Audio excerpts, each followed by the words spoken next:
First of all, may I see a show of hands? How many of you remember the project we had last time? Now a show of hands, how many of you did it? Sally said you did. We'll review it a little bit, and then we'll see the purpose of it.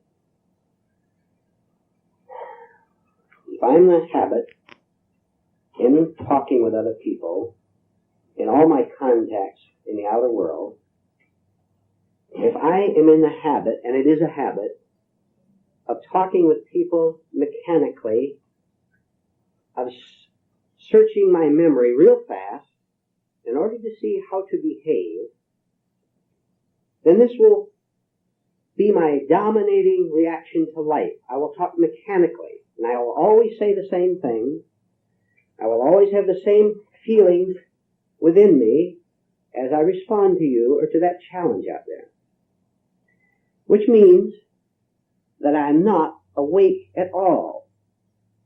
It means that I am responding to what happens out there according to what happened to me 30 years ago, 10 years ago, 1 second ago when you made a remark to me and I responded real quickly, the only way I know how, which is from memory, the way I always behave.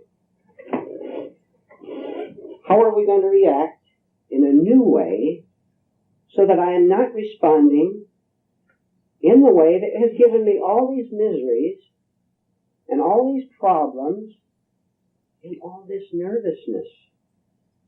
Because even if I respond real fast to you, when you give me a challenge of some kind, I'm real nervous about it. Because there's something in me that says this is all wrong, but I don't know what to do about it. The idea of this little practice experiment that was given to you was to, whenever you catch yourself speaking to someone, first of all, be aware that you're talking to someone. See yourself talking. Have you ever just seen yourself talking to someone?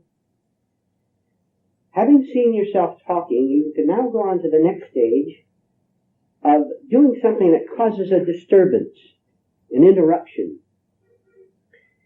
which will shock you a little bit. Because every time you shock mechanical action, you feel different. You feel a little strange. Just think of your friends and maybe of yourself. Think of people who have pet phrases they use all the time. They have a pet phrase. For some reason, psychologists love the phrase correlation. They can never write a book or give a talk without using the word correlation. I don't know why. Or someone who says, well, in connection with, it's because they're not even conscious that they're repeating this over and over, but other people notice it. All right, that's a relatively small thing. The idea of the project was to watch yourself talk, and when someone says something to you, to deliberately, by a deliberate and conscious effort, not react the way you always react. Because it's this mechanical reaction that gets us into trouble. Why? Let's see why. Because you're not talking from yourself at all. You are not your mechanical reactions. You are not your stored up thoughts. But we don't know this because we've never even looked at it. We've never gone into it. So by giving myself a little shock one day, and an hour later, maybe the next day, I begin to see that I'm not talking from myself at all. And you know, this is terribly embarrassing at first. Because for the first time, we begin to see ourselves as that other man sees us. He knows all kinds of things about us that we don't know because we've never looked.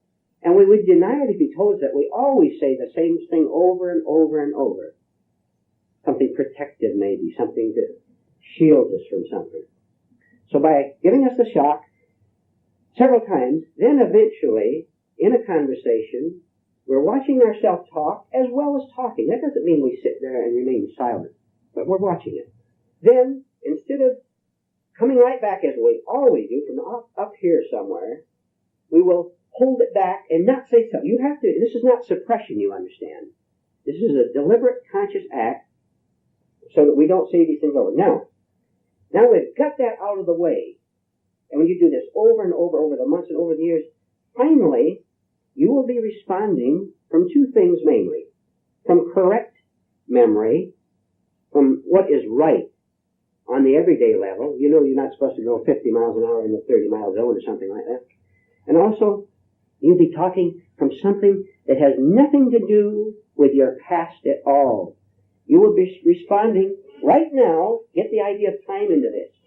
You'll be responding from right now, which is free of you. And it's free of your father. It's free of your mother's angry look when you were 10 years old. It's free of that scary headline you read before you came in here, or this morning. See, we respond mechanically because mechanical thought is memory. We pull it up and we talk the way we always talk. Therefore, here, we are never ourselves.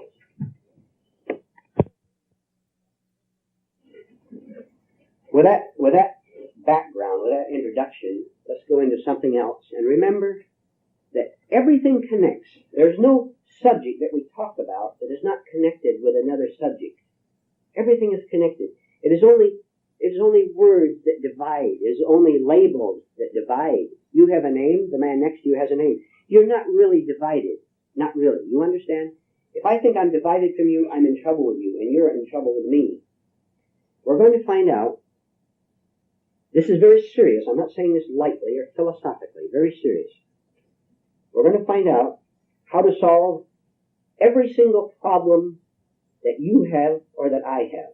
Not the problems of the next door neighbor, because he's not interested in solving his problems. He doesn't know that there is such a thing as what we're going to go into. But we're going to solve every single problem, no exceptions.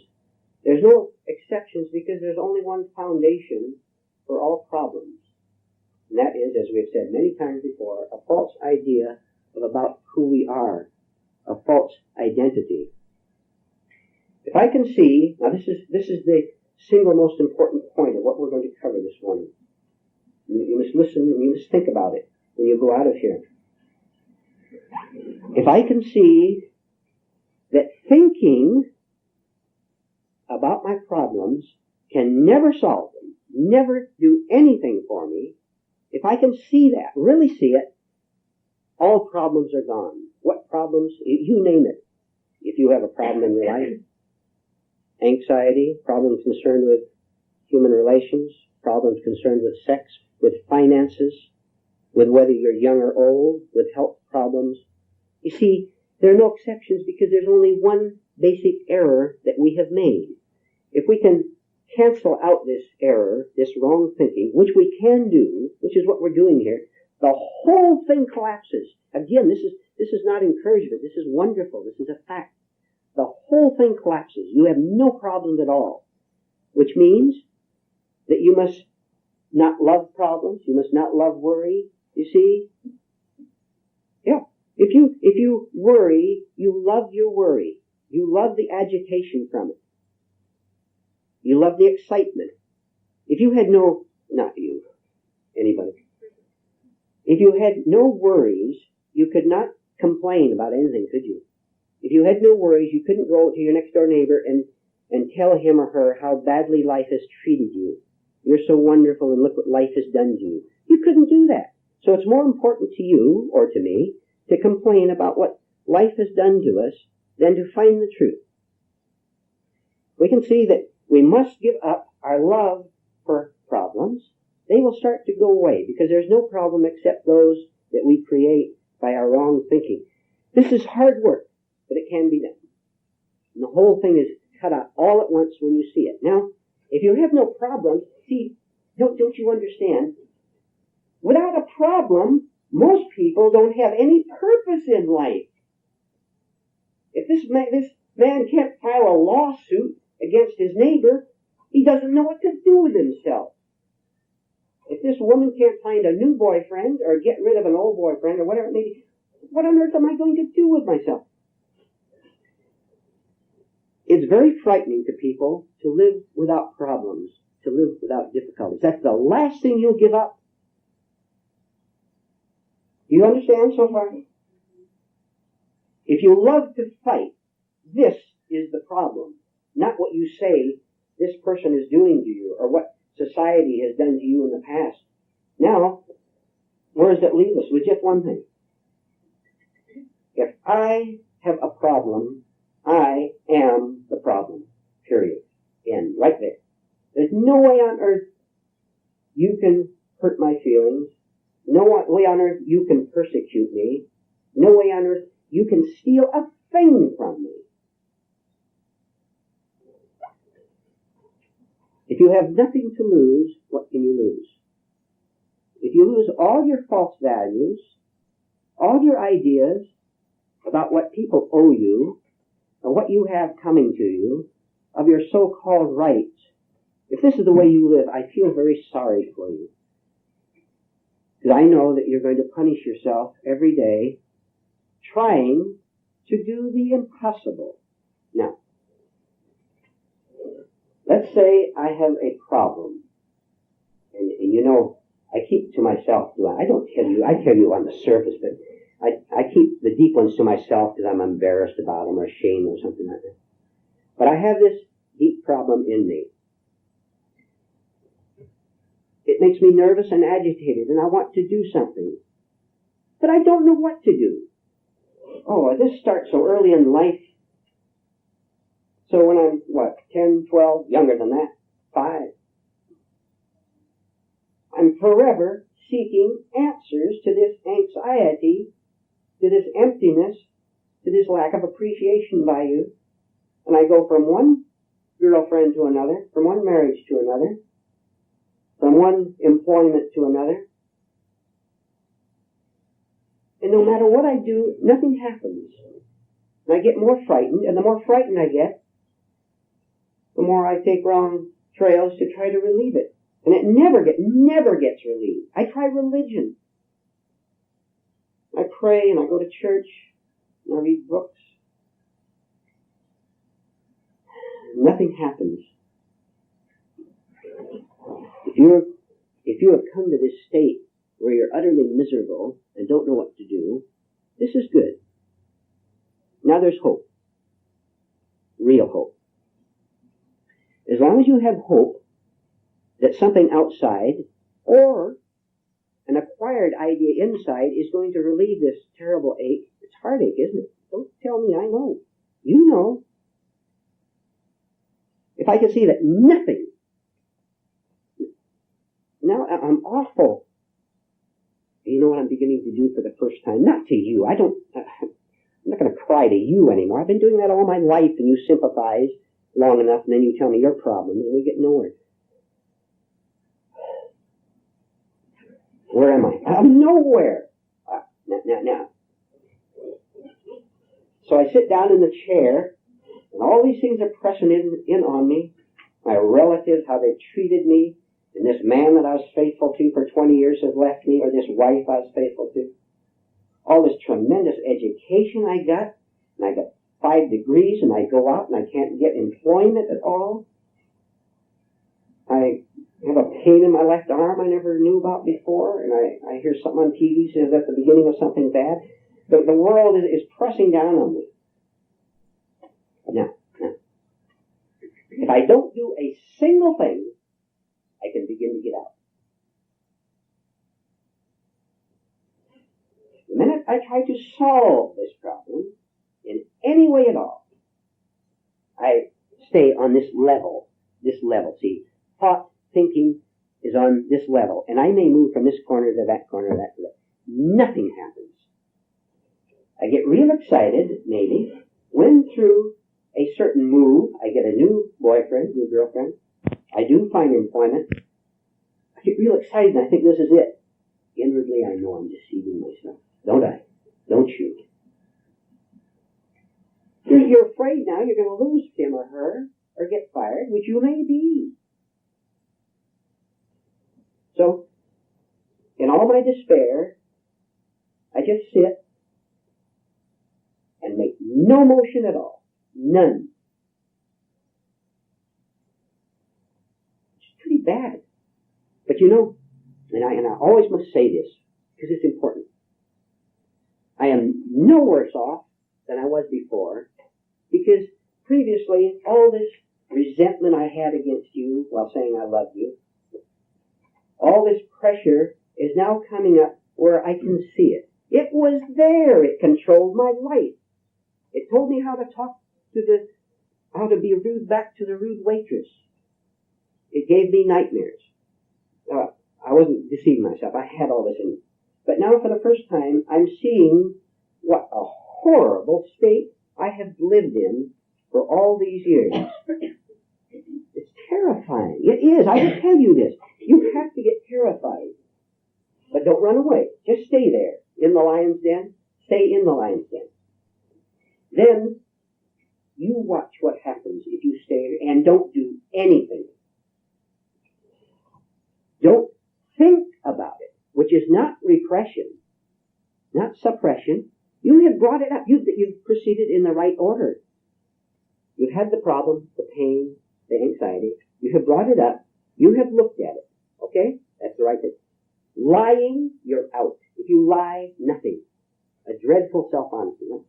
You see it, and you sit there and tremble, and if you'll sit there and tremble long enough, without thinking, because if you think, you'll think, this is what I should do, which is what you've been doing all your life, and it didn't do a single thing.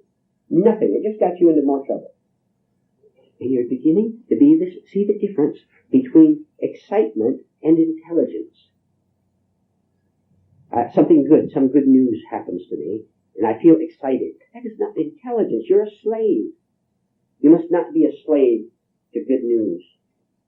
Don't wait for a letter to come 2 days from now of that good news that you've been expecting, or meeting someone that you want to meet. You're in the trap of what? Of time. See? If you're not happy this second, you're not going to be happy when you get this good news, whatever it is to you. Won't do a thing for you except to make you excited. So, you see the difference between excitement and being free of mechanical thought.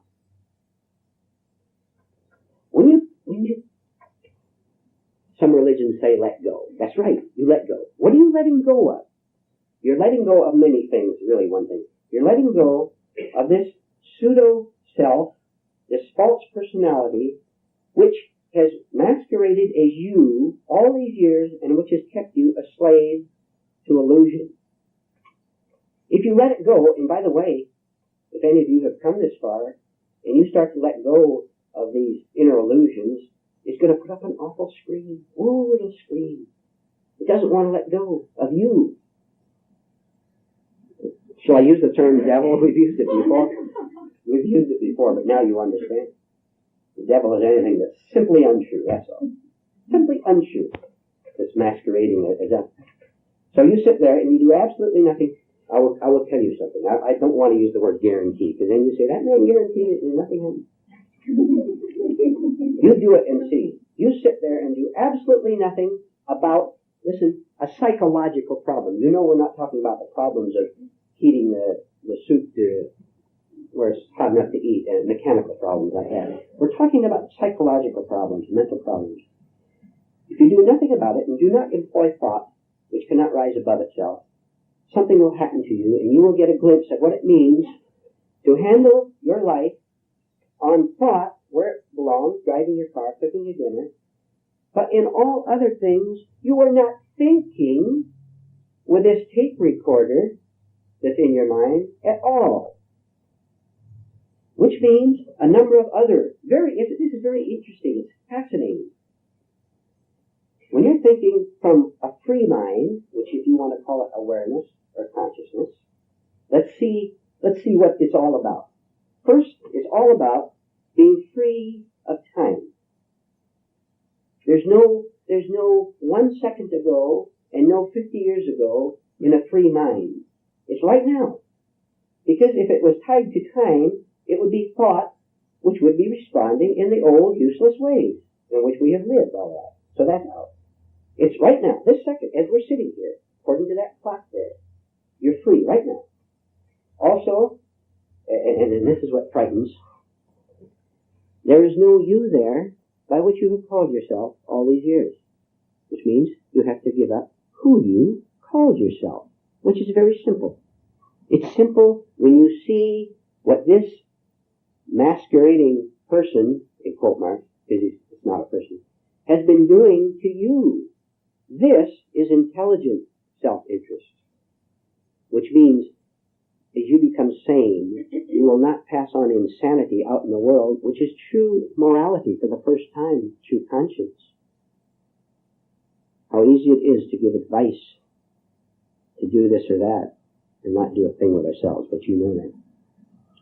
So I see that there's another way. If you want to call it higher thinking, I suppose you could call it that if you want.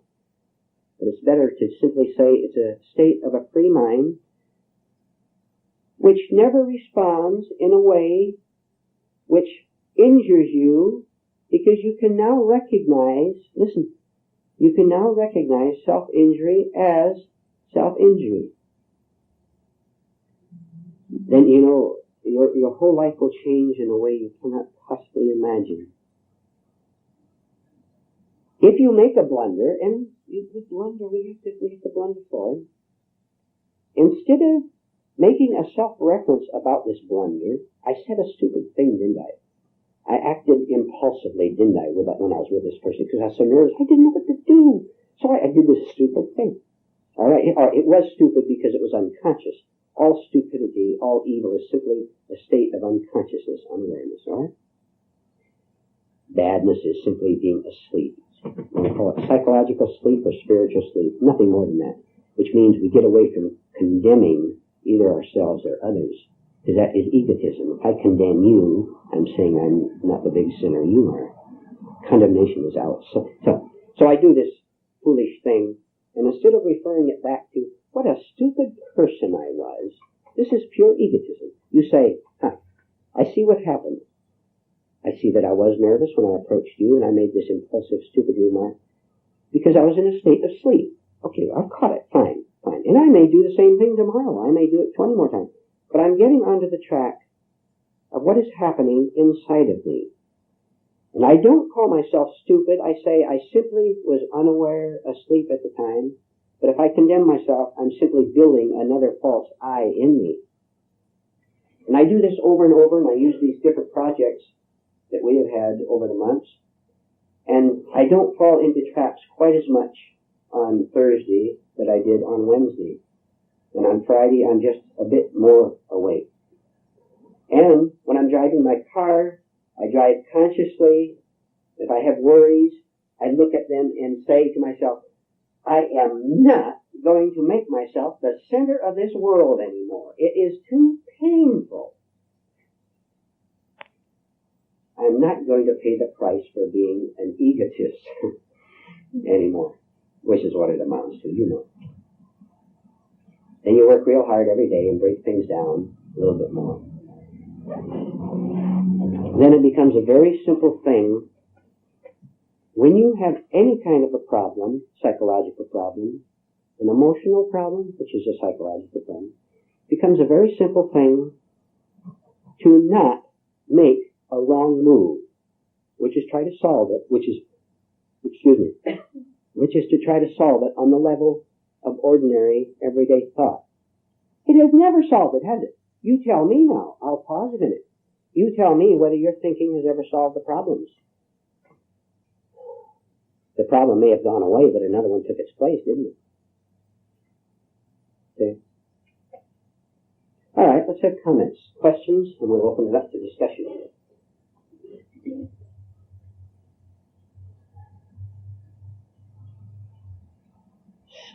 Stop right where you are when you catch yourself in a blunder of any kind. Stop right there. Don't justify. Don't blab about it, for heaven's sake. Stop. You know, if we could stop blabbing, that would save 9/10 of the problem to begin with, because we just waste our energy. And also, talking is a tremendous defense. Not really a defense, but we use it. Because if I'm explaining myself and justifying my actions, for one thing, you can't be accusing me, and that's a good way to shut you up, to blab myself.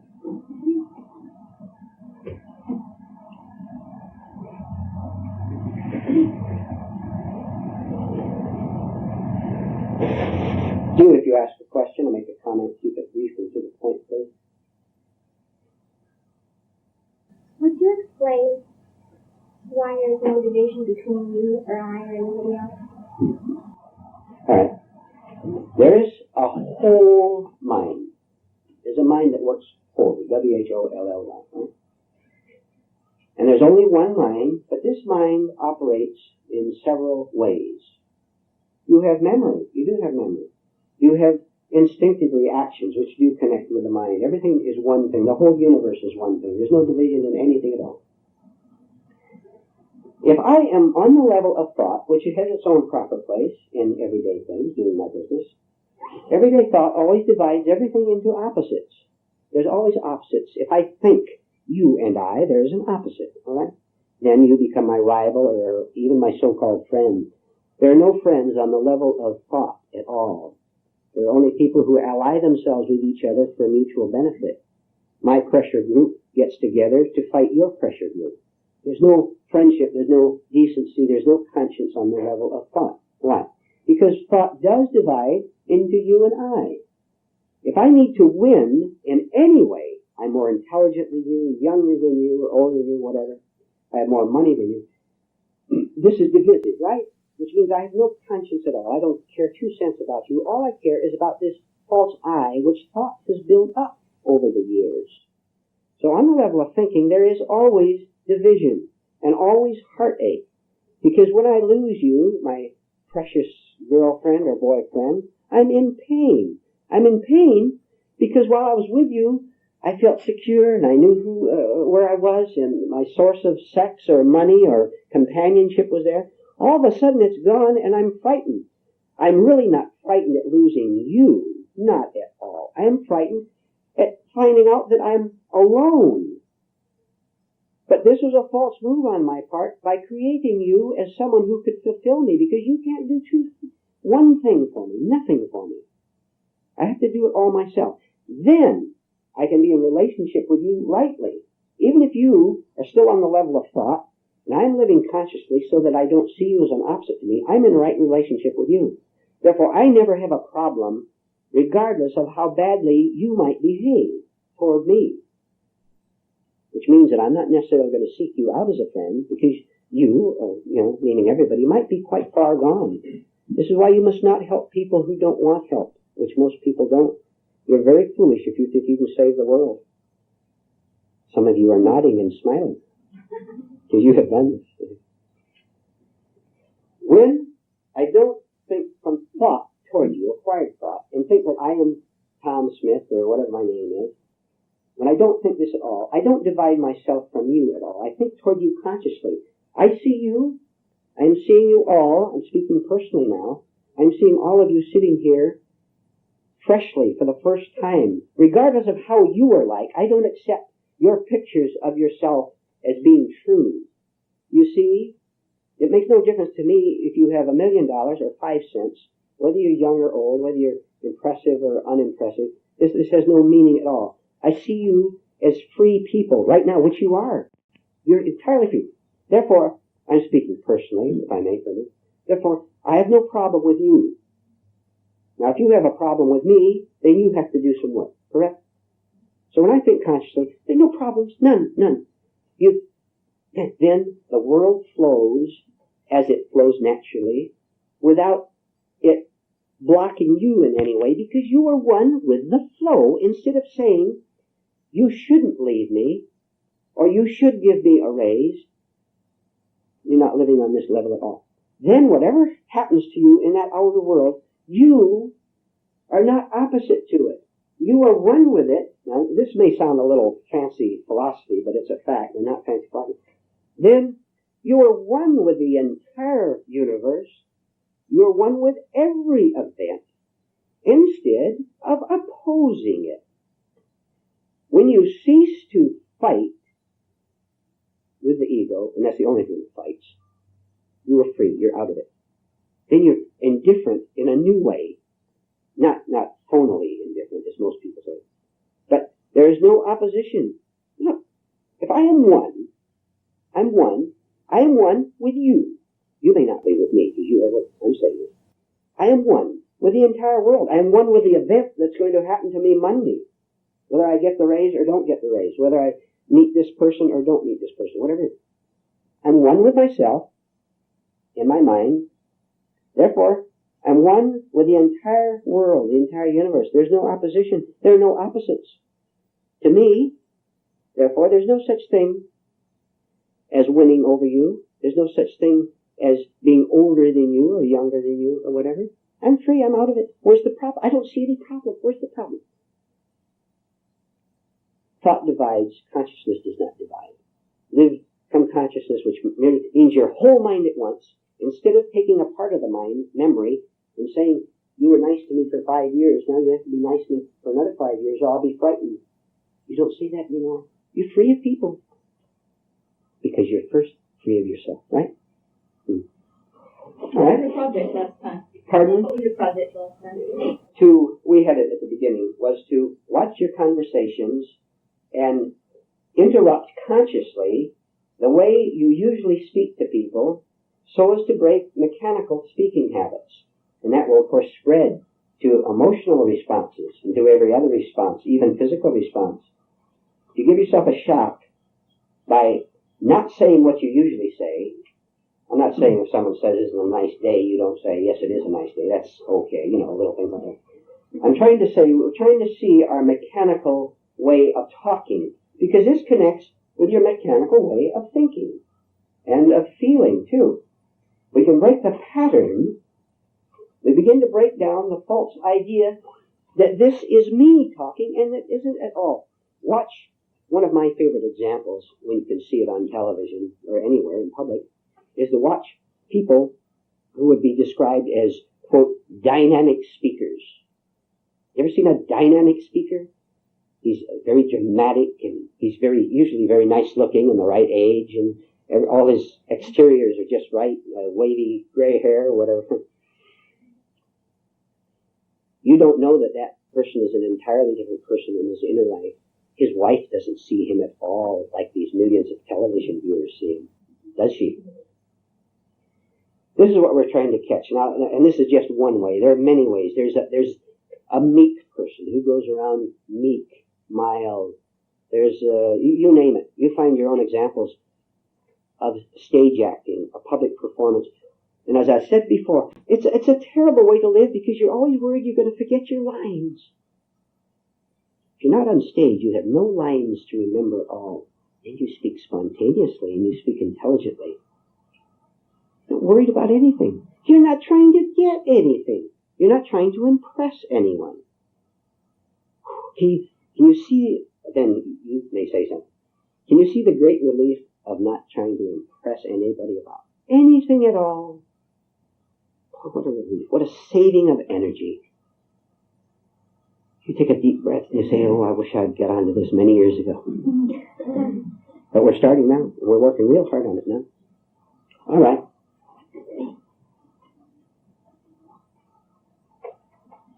Did you understand the project, the idea?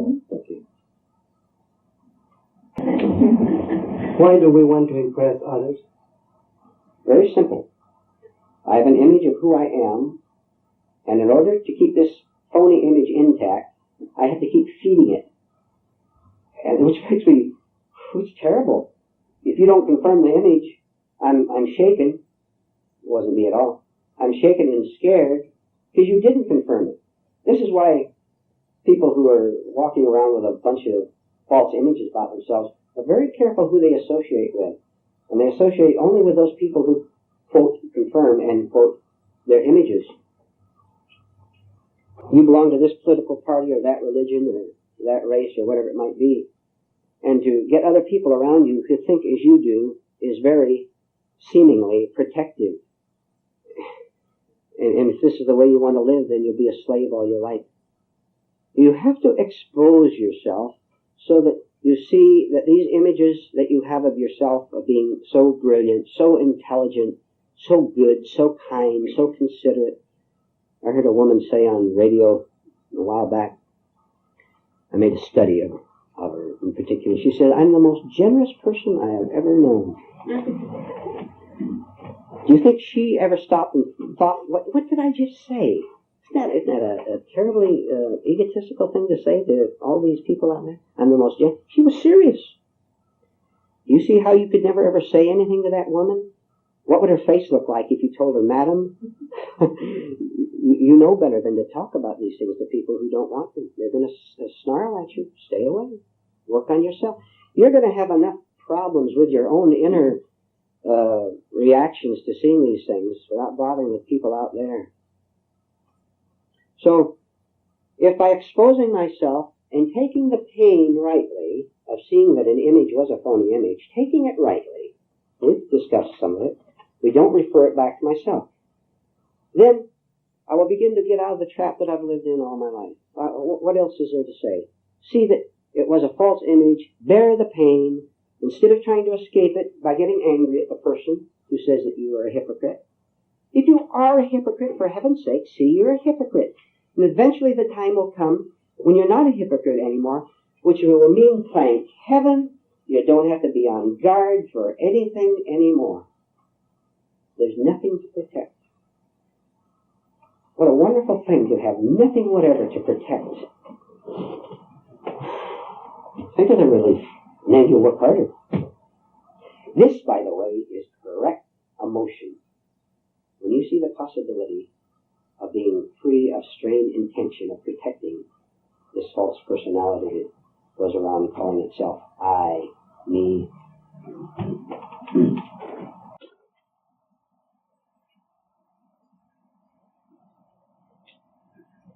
You mentioned something about bringing yourself back to the safety zone of now. Yeah. I think myself and perhaps other people have a tremendous desire to want to go back to past regrets, past indecisions, past incorrect decisions, etc. And this is a hard thing to break from sometimes. It is indeed, and we'll go into it. We'll take a 5-minute break now, 2-minute break, and pick that up afterwards. Mr. Howard's talk will be continued on the other side of this tape. All right, we'll go into the question which was asked about time, about living right now. You understand, in this kind of study, you're never asked to believe anything, and you shouldn't believe anything. You don't have to believe, you just get the facts, because the facts are present. They're available. They're here. So this is a fact. What I'm telling you right now, I'm going to tell you right now, is a fact. At this now, right here, at this time, your real nature, your original nature, is free of every anxiety, of every problem, of every division, on any level, whether it's a problem regarding your personal life or a problem regarding another person, because they all refer back to you. If you could see it, and you can see it, if you can see, what did we talk about earlier? If you can see that thought is in time, thought is not in now. Conditioned thought is not right now. It always refers to time, to yesterday, to 50 years ago. Because it builds up an identity of who you are. It builds up a pattern of comfortable reactions and responses and actions which have chains around them because they are mechanical. When you see that you don't have to live in thinking, in thought, except for practical matters in everyday life, you put on your shoes using thought. Left shoe, right shoe, tie the lace, whatever. That's thought. That's fine, no problem. Which does not create a psychological problem. But if you get angry and impatient because a shoelace broke, you're now in time. If you get angry at anything, you're on the level of thought and in time. If you get, listen, fear is a big problem, isn't it? Being afraid. How would you like to be totally free from fear? All fears. Not the fear of crossing a busy street. That's instinctive fear, which is in you to keep your human race going on. But the fear, now, may I ask you to ask yourself silently whether you have this anxiety or fear or not? Answer to yourself. Because you have to see whether this applies to you or not, and it does. Do you have the fear of being, of not making a good impression on people? Of wondering what they will think about you if you don't behave in a certain way? Now, If you were not thinking about this because you understand the place of thought and the improper place of thought, if you're not thinking about this, then who would you be when you talk to this other person? You would be who you really are. And there's no anxiety when you're living from who you really are. This is very difficult because people can't see connections. Because I know the questions that some of you won't ask. You're saying, all right, I go to an office and I have a terrible boss. Or I go home and I have a terrible wife or a terrible husband. If I don't behave in a certain way, I know very well that he or she is going to be anxious toward me, and that will make him angry. How do I solve this? You say that we're supposed to live from ourselves. A lady asked last time, how do we change the past? You change the past by being who you are right in this second. Then if you were in a wrong relationship, through a mistake of 10 years ago, 30 years ago, you can be free of it right now because you're no longer wanting something from that other person. And you are free of him or her right now, and that includes the boss. This is why very often when you go into these, your human relations will change. You won't have the same people in your life. You won't go to political meetings and waste your time. Things like that. You won't repeat this mechanical pattern of excitement, depression, stimulation, dismay, excitement. Now that I've got him or her, what on earth am I going to do with him? You laugh because this has happened to you. This whole pattern will break because when you're living in now, there can't be any reference to the past, which means you respond fully, freely, and always correctly. There are no mistakes in living from an independent and free mind. No mistakes at all. You are living in now. You are right now. There is no time, except as a calendar, which we use for convenience, or the clock. There is no time. Therefore, if you get a little older, you're no longer 30, and you're maybe 50 or 60 or older, and you begin to know that you're not 30 anymore, there's no anxiety about that either, because you don't exist. By thinking, I used to be 30 and very nice looking, and now I'm 50 or 60 and a little bit faded. None of that, for heaven's sake. Look, I'll tell you what to do, then I will stop. Live your own life, for heaven's sake. Don't live the life of 30 years ago, or 20 years, or 5 minutes ago. Live your own life. That's happiness. That's freedom. That's the way out. Okay, come on.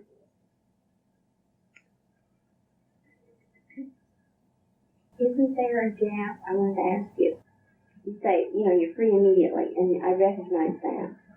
But isn't there a gap between, for instance, if you need to be free of an unpleasant circumstance, so you recognize and you're aware of your freedom, but isn't there a time lapse between regular time, and the feeling? No. Look, first of all, you have a problem, let's say, with someone, okay? Yeah, let's say you have a problem with someone. With someone. Yeah. Where does the problem exist? It exists in your mind. In your mind. Yeah. You understand we're not saying that the other person doesn't behave badly. He may be terrible. We're not saying that. This is what I mean by the time. No time at all. The minute you're in time, what are you in? You're in thought. Yeah. You're in conditioned thought. You're in acquired thought. Mm-hmm. And we always say, I'm going to take time to solve this problem. You'll never do it. You'll never do it. You're free right now. But you don't. I understand. I understand. Shifting back into time thought. Right. You're going back into time because a number of reasons. First of all, you're never broken out of it. Second of all, you see that thought, it seems protective. You see, we feel comfortable with the old, don't we? The familiar? Don't people fear the unfamiliar? Why do you think there's not 10,000 people here today? This is too frightening to plunge into something like this. But you have to do it. You have to go through it. We're doing it a little at a time.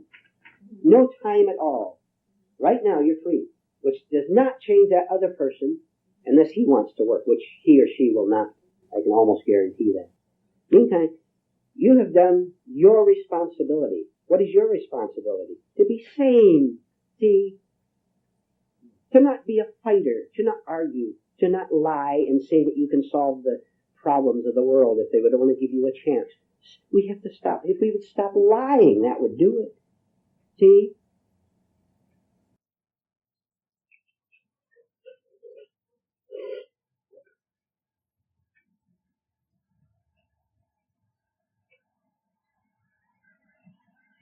It's kind of frightening. So I've had a lot of nice quiet times, and it's the hardest thing to get used to is just being alone, being quiet, and nothing happening. Well, why is it frightening? Tell us. We'll explore. Nothing's happening. Right. Right. Well, there are no distractions to your suffering, to your pain. Yeah. And then so there you have to look at it. That's right.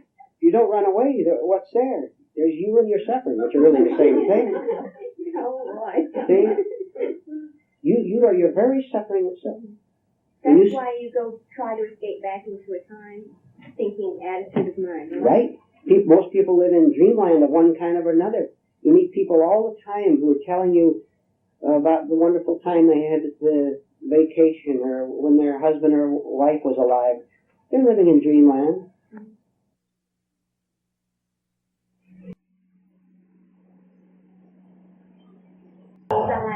He's going to be miserable, isn't he?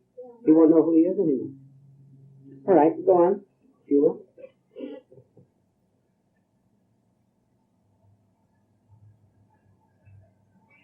When you keep practicing this self-remembering all the time, it actually, what you come to, and the ultimate is control, right? Yes. Control. Yes. So that you do control the situation. You do indeed. You control every situation by what? By Being aware. Yes, by controlling yourself. Right. But this control is not the control of this false self, this ego self, because there's no such thing as the self in the first place. See what a shock. Do you see why there's not 10,000 people here? You tell a man that he, by his own efforts, didn't make this billion-dollar industry, or by his own efforts he became elected to this or that office. You tell him it was simply the way things worked out on a mechanical, everyday level, and he doesn't want to talk to you anymore. You're insulting his great genius. So control, in one way to put it, and think about this, think, and then go on from there so you don't get lost. Control over events and over other people and over ourselves means the absence of all artificial control, which is not control at all. There's nothing there. How many people have you talked with in your life who are maybe had deep problems? Maybe they were alcoholics or they had one broken marriage after another. And you talk with them, and in amazement, you listen to them talk, and they're telling you how much they know about how to live life. They quote philosophers and religions, and they tell you all about how to live your life. And you want to say to them, sir or madam, don't you see the contradiction? Here you're sitting here, a mess of a life, and you're telling other people how to live. Don't you see that? See, they don't know that there's no such thing as a control. It's as plain as the wall, but they don't see it. To begin to die to the illusion that we have control over exterior things and even over our own lives is a tremendous shock. It's a very painful thing. Because to you, to me, and whoever goes through this represents death, which indeed it is of that type. It's the death of misery, what it really amounts to, what it comes to. It's the end of problems. But the man will go this far, and you say the slightest thing that makes it necessary for him to give up his illusions, to die to something, he's gone. You'll never see him again. We are here in this group to get to this point and just sit here and be scared. You're never told here to not be frightened. You're told to be frightened, but to see that you are, which means you're seeing fear consciously for the first time. And bear the pain, bear the shock, bear the idea that you have no control at all over exterior events. Look what happens. All right, follow it just a little bit. I have lived in a certain pattern of my financial income, for example. It has come into me in a certain way, through my work, through what, this or that. And all of a sudden, for some reason, out in that world, my income ceases. This frightens me, and it's only secondary about this money, believe me. We can usually get money to keep bread on the table. But what frightens me is that I am no longer the controller of my fate. I so think. You have no right to do that to me. I'm frightened. I'm scared. This is the illusion of being a controller over that.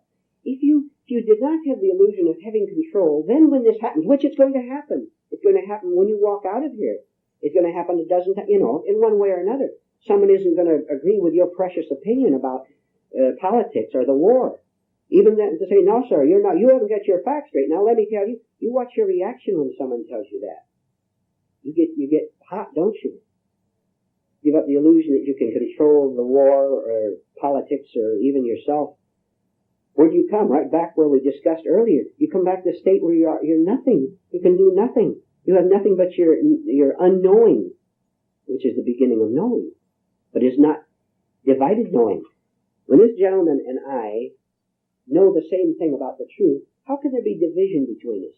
There's only division when I say this church is right, and he says, no, sir, my church is right. I say this is the way to get over neurosis, and he says, no, sir, this is the way. There's only one way, and that's the way of consciousness, of having a free mind, and of not identifying with this or that group or this or that procedure or this or that book. We are here to be consciously frightened. Really.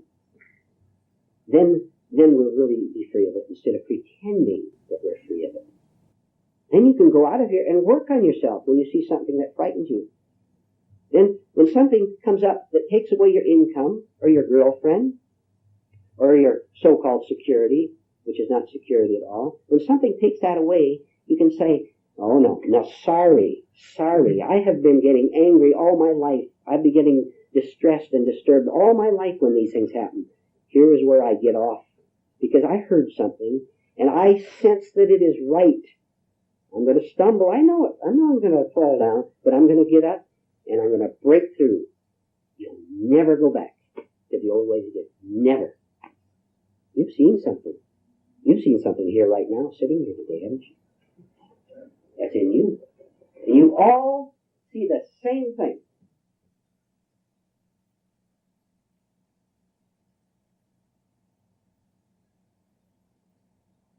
Don't you dare let yourself be influenced by people. Don't you let them pull you off the track. Very easy to do. Don't be gullible, for heaven's sake. That well-dressed man who's had all the degrees in theology and philosophy is, don't you know what a mess his life is? Watch him sometime when he's not on stage. Don't let anybody tell you what's right. You know what's right. Right inside yourself right now. It's covered up. We're uncovering it. You know what's right. Watch yourself getting carried away by an authoritative type person, by a so-called wise person, by someone who has more authority than you. Don't believe anybody.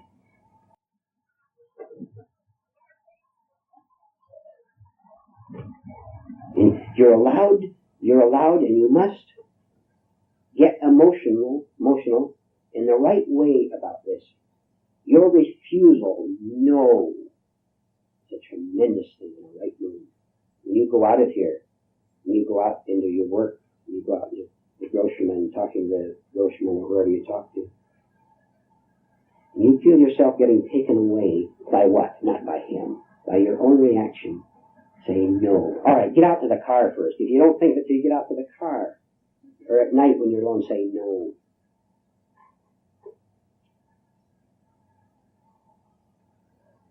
Right? Say no every day.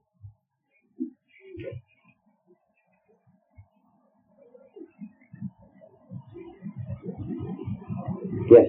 When you're in a state of thought and you're trying to solve your problems through thinking, which is confusion, Yes. isn't that the state that separates you from yourself, from actually getting to the root? Right. Do you see why? Yes. Do you understand that? It's like an escape. I mean, it's something. It's an escape, and it's also saying, I am me apart from the whole, and there's no me apart from the whole at all. There's this cluster of identities and labels, but there really is no me So it is indeed an escape. An escape is based on the refusal to give up this false identity, this false I, see. Because we're afraid of letting it go. Don't fail to see that. Of course we're afraid to let it go, because we've called ourselves these I's, this self, all these years. What happens to the famous man when he retires again? Why is he depressed when his name is no longer in the paper?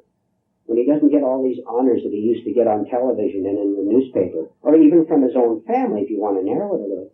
Why is he frightened? Because he's detected that the hoax was a hoax. But he doesn't want to see it because it's too frightening to go on from there and to give it up as a hoax. This takes courage.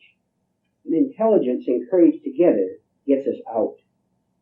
So sure, everything is an escape. We're catching them so that we can stop them, not do them anymore. So we're thrown back with no answer. When there's no answer on the level of thought, then the answer will come. But you won't be, see, your mind won't chase around like a caged tiger all day long, as it does with the mass of people, trying to figure out the answer. It never finds it. Never finds it.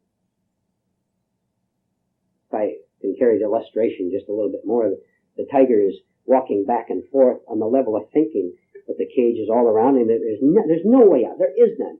But the tiger suddenly sees it, looks up, so to speak. You see, there's no top on the cage. He gets out that way, which is simply a figure of speech. As long as he thinks that on this level he can walk and break through these bars, he can't. But he sees another way of thinking. He gets out. Which is not this. Not thinking, no. If you accept it. Pardon? If you accept it. If you take it, sure, you have to do it. Oh, you get good and tired of thinking. Well, good. Yeah. Yeah. Well, this is what we've been saying. You have to get to the point where you see that everything you have done to solve your problem has not done a thing but changed the corner that you were in. You had this wonderful husband or wife or girlfriend or boyfriend, for example, and everything was lovely. And then it blew up, see? Now, what's the first thing a person does? Oh, I'll get another boyfriend or girlfriend to replace it. This is mechanical thinking. I was comfortable with this person. He or she is gone in one way or another. How can I get my comfort back? I'll get someone else. And give up.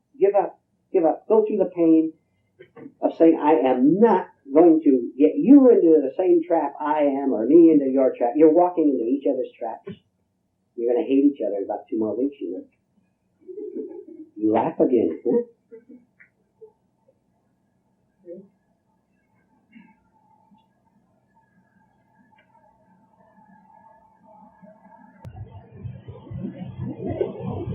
We'll take a couple more and then we'll stop.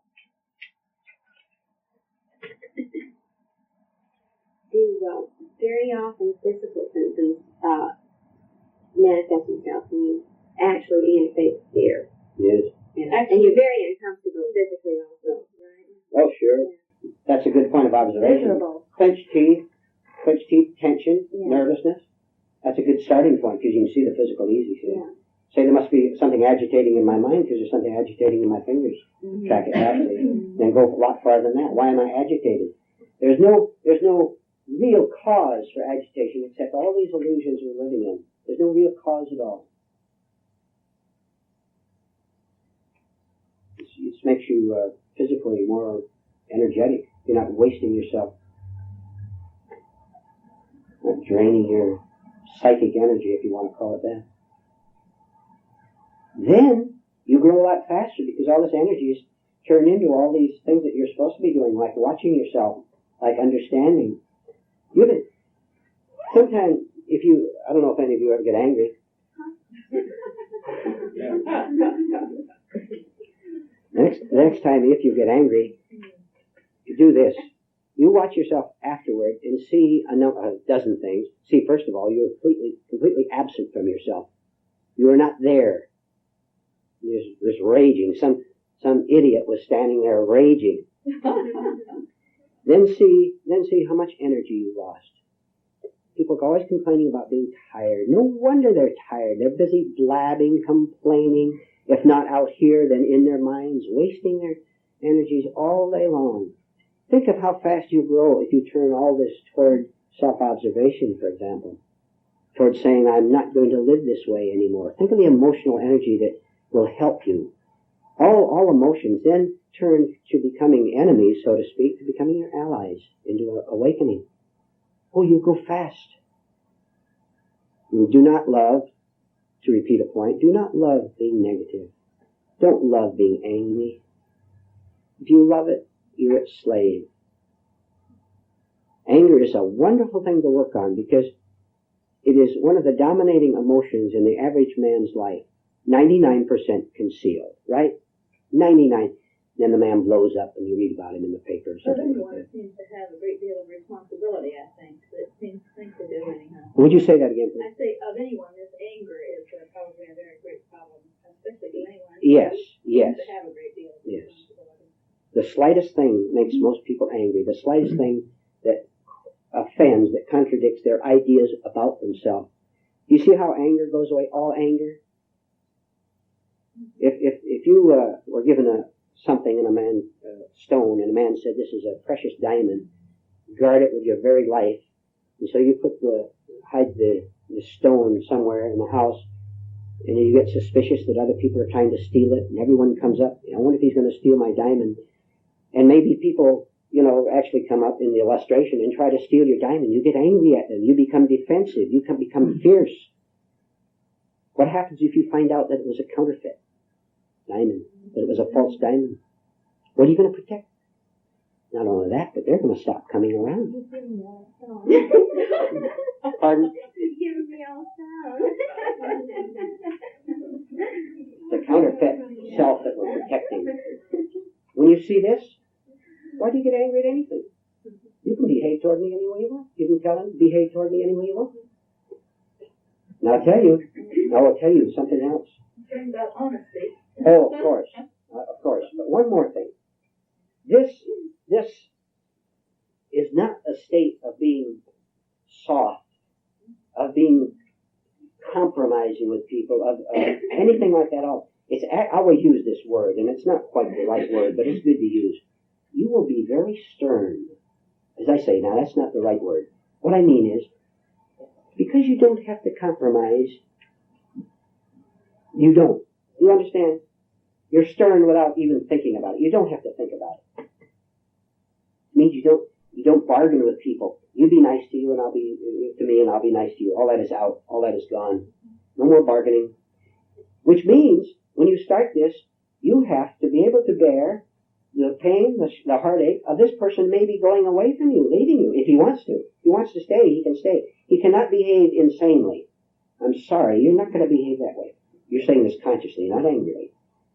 Then, the choice of behavior is his, which is the last thing anybody ever wants, to have to be responsible for their own behavior.